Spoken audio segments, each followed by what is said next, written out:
بسم اللہ الرحمن الرحیم۔ ہائپر لرن کے ناظرین کو خوش آمدید۔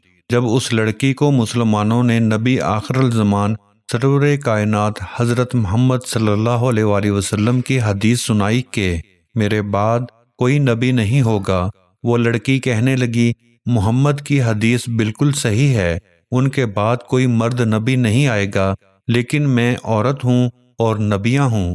حوازن کے قبیلہ بنو تمیم کی سرکردہ عورت جس کا نام سجا بنت حارث تمیمہ تھا، عیسائیت کی پیروکار تھی، لیکن جیسے ہی اس نے سنا کہ مسلمانوں کے نبی حضرت محمد صلی اللہ علیہ وآلہ وسلم وفات پا گئے تو اس عورت نے نبوت کا دعویٰ کر دیا اور فرمایا کہ اب سے میں ساری دنیا کے لیے رہبر ہوں۔ سجا بنت حارث دجلہ و فرات کے درمیانی علاقے الجزیرہ کی رہنے والی تھی۔ وہ عالم شباب اور اپنے قبیلے کی سب سے خوبصورت اور با اثر لڑکی تھی۔ غیر شادی شدہ ہونے کی وجہ سے مردوں کی توجہ کا مرکز تھی۔ اس کے حسن کے متعلق مورخ لکھتے ہیں کہ بنو تمیم میں اس سے زیادہ حسین عورت کوئی موجود نہ تھی، اور سجا کی شکل و شباہت اور جسم کی ساخت میں کوئی ایسا تاثر تھا جو دیکھنے والوں کو مسحور کر لیتا تھا۔ اس کا زیر لب تبسم اپنا ایک اثر پیدا کرتا تھا، لیکن اس کا اصل حسن اس کے انداز دلربائی میں تھا۔ وہ جب بات کرتی تھی تو اس کے ہاتھوں کی حرکت، آنکھوں کے بدلتے ہوئے زاویے اور گردن کے خم دوسروں کے دل موہ لیتے تھے۔ اس لڑکی کی سب سے بڑی خوبی یہ تھی کہ جب بھی کوئی اس لڑکی کو سمجھانے یا ملنے آتا تو وہ اس سے اکیلے کمرے میں ایسے انداز میں ملتی کہ پارسا سے پارسا انسان بھی اس کے سامنے پگھل جاتا اور جاتی دفعہ اس کی نبوت پر ایمان لے کر جاتا۔ نبوت کا اعلان کرتے بنو تمیم اور بنی تغلب اس پر ایمان لے آئے۔ آہستہ آہستہ اس کے چاہنے والوں کی تعداد بڑھنے لگی۔ حذیل بن عمران جو کہ عیسائیت کا ایک نامور رہنما تھا، وہ دین مسیح چھوڑ کر سجا پر ایمان لے آیا۔ اس کے بعد مالک ابن حبیرہ جو کہ تمیم کا ایک بہت بڑا مسلمان سردار تھا، اس نے بھی اس لڑکی سے متاثر ہو کر اس کی نبوت کا اقرار کر لیا اور ترک اسلام کر کے مرتد ہو گیا۔ اسی طرح بہت سے قبائل اسلام چھوڑ کر سجا کے گرویدہ ہو گئے۔ ان دونوں بڑے سرداروں اور مختلف قبیلوں کے سجا پر ایمان لانے سے وہ بہت مضبوط ہو گئی۔ اب اس نے فیصلہ کیا کہ وہ مسلمانوں سے مقدس مقامات چھین لے گی اور عربوں کی قسمت کا فیصلہ کیا کرے گی۔ دوستو، حقیقت میں یہ لڑکی ایک ساحرہ یعنی جادوگرنی تھی، اس لیے اس کے ماننے والے مردوں کے ساتھ ساتھ عورتوں کی بھی تعداد میں اضافہ ہوتا جا رہا تھا، جبکہ مردوں میں اس کے دل دادا زیادہ تر ہوس پرست ہی تھے، کیونکہ اس نے اپنے امتیوں پر 5 نمازیں تو فرض کر رکھی تھیں، لیکن شراب، سور کا گوشت، زناکاری، سود کا کاروبار، زکوٰۃ کی معافی اور رشوت کی اجازت بھی دے رکھی تھی۔ اس لیے سب ہوس پرست اور جنسی درندے اس کے دین پر ایمان لے آئے تھے۔ ان میں سے زیادہ تر تعداد عیسائیوں کی تھی۔ اس لڑکی نے مختلف شعبدوں کو معجزوں کا نام دے رکھا تھا۔ مثلاً وہ شیطان اور جنات کی مدد سے لوگوں کو بتایا کرتی تھی کہ ان کے میلوں دور بیٹھے پیارے کیا کر رہے ہیں۔ تاریخ نویس ابو القاسم رفیق دلاوری، ابن اسیر بلازری اور دبستان مذاہب کے حوالوں سے لکھتے ہیں، سجاہ بنت حارث فصیح اور بلیغ اور بلند حوصلہ عورت تھی۔ اسے تقریر و گویائی میں ید و طولہ حاصل تھا، اعلیٰ فہم اور اصابت رائے میں اپنی نظیر نہیں رکھتی تھی۔ ایک تو عالم شباب تھا، دوسرے انداز دلربائی تھا، اور تیسری یہ کہ اس نے شادی نہیں کی تھی۔ دولت والے، جاگیروں والے، وہ تاجر جن کا مال سینکڑوں اونٹوں پر آتا اور جاتا تھا، اس کی رفاقت کے امیدوار تھے۔ وہ اپنا دامن بچائے رکھتی اور کسی کو مایوس بھی نہیں کرتی تھی۔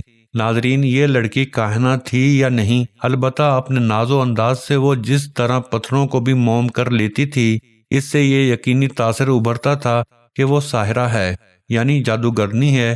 یہ اس کا ظاہری روپ تھا کہ جو اس نے نبوت کا دعویٰ کیا ہوا تھا، جو دراصل بہروپ تھا۔ اس نے اندرونی طور پر اپنے کردار میں ابلیسی اوصاف پیدا کر لیے تھے، اور وہ اس مقام پر پہنچ گئی تھی جہاں انسان مکمل ابلیس بن جاتا ہے اور اس میں مسحور کر لینے والے اوصاف پیدا ہو جاتے ہیں۔ خیر، اس جھوٹی نبوت کی دعویٰ دار لڑکی سجا کی عسکری قوت میں بے پناہ اضافہ ہو گیا، یہاں تک کہ اس نے یمامہ میں مسلمہ کذاب کے علاقوں پر اپنا قبضہ جما لیا۔ یاد رہے کہ یہ وہی مسلمہ ہے جس نے حضور اکرم صلی اللہ علیہ وآلہ وسلم کی حیات مبارکہ میں ہی نبوت کا دعویٰ کر دیا تھا، لیکن اس نے یہ نہیں کہا تھا کہ رسول اکرم صلی اللہ علیہ وآلہ وسلم اللہ کے رسول نہیں، بلکہ اس نے یہ دعویٰ کیا کہ وہ رسالت میں برابر کا شریک ہے اور اس پر بھی وحی نازل ہوتی ہے۔ اس نے رسول اکرم صلی اللہ علیہ وآلہ وسلم کی خدمت اقدس میں خط لکھا تھا کہ وہ نبوت میں آپ کا برابر کا شریک ہے، اور عرب کی سرزمین حضور اکرم صلی اللہ علیہ وآلہ وسلم کی نصف اور نصف اس کی ہے۔ مفسرین لکھتے ہیں کہ جب یہ خط رسول کریم صلی اللہ علیہ وآلہ وسلم کے پاس پہنچا تو آپ نے قاصد سے کہا، اگر قاصد کا قتل جائز ہوتا تو میں تجھے قتل کر دیتا۔ خیر، جب اس جھوٹی لڑکی نے یمامہ میں مسلمہ کے علاقے جہاں مسلمہ نے نبوت کی دکان سجا رکھی تھی اس پر قبضہ کرنے کی ٹھانی اور نکل پڑی، مسلمہ بھی اس کا جواب دینے کے لیے آگے بڑھا، مگر وہیں حضرت ابو بکر صدیق کا بھیجا لشکر آنے کی خبر ملی تو وہ رک گیا اور وہ سجا سے مذاکرات کے لیے تیار ہو گیا۔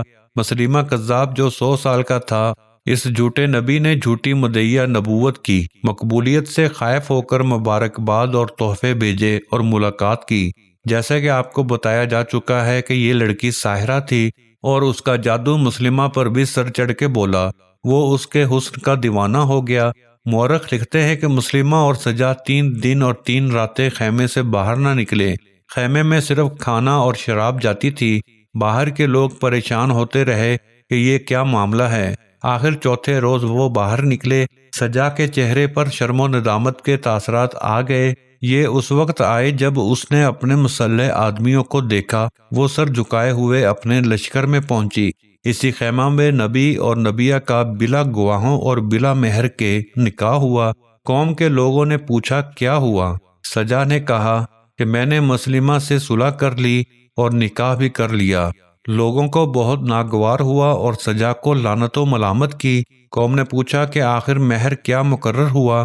سجا نے کہا کہ اچھا، میں پوچھ کر آتی ہوں کہ میرا مہر کیا ہے۔ سجا مسلمہ کے پاس آئی اور مہر کا مطالبہ کیا۔ مسلمہ نے کہا کہ جا اپنے ہمراہیوں سے یہ کہہ دے کہ مسلمہ رسول خدا نے سجا کے مہر میں 2 نمازیں فجر اور عشاء کی تم سے معاف کر دیں، نعوذ باللہ، جن کو محمد صلی اللہ علیہ وآلہ وسلم نے تم پر فرض کیا تھا۔ اس شادی کا سب سے بڑا مقصد یہ تھا کہ جھوٹا نبی اور جھوٹی نبیہ کے پیروکاروں کی مل کر ایک فوج تیار کی جائے جو کہ اس فوج سے لڑ سکے جسے حضرت ابو بکر صدیق رضی اللہ تعالیٰ عنہ نے حضرت خالد بن ولید کی سربراہی میں بھیجا تھا۔ حضرت خالد بن ولید کی فوج نے مسلمہ کذاب کے لشکر کو شکست دی اور وہ مارا گیا۔ اس عظیم مارکہ میں 700 کے قریب مسلمان بھی شہید ہوئے، جبکہ سجا کے متعلق 2 طرح کی روایات ہیں۔ ایک تو یہ ہے کہ وہ بھی حضرت خالد بن ولید کے لشکر کے ہاتھوں ماری گئی، جبکہ دوسری روایت کے مطابق وہ گرفتار ہو گئی اور مدینہ جا کر اس نے اپنے گناہوں سے توبہ کی اور بقیہ زندگی مسلمان بن کر گزار دی۔ ناظرین، رسول کریم صلی اللہ علیہ وآلہ وسلم کی حدیث پاک ہے کہ قیامت اس وقت تک قائم نہ ہوگی جب تک 30 جھوٹے دجال نہ نکلیں۔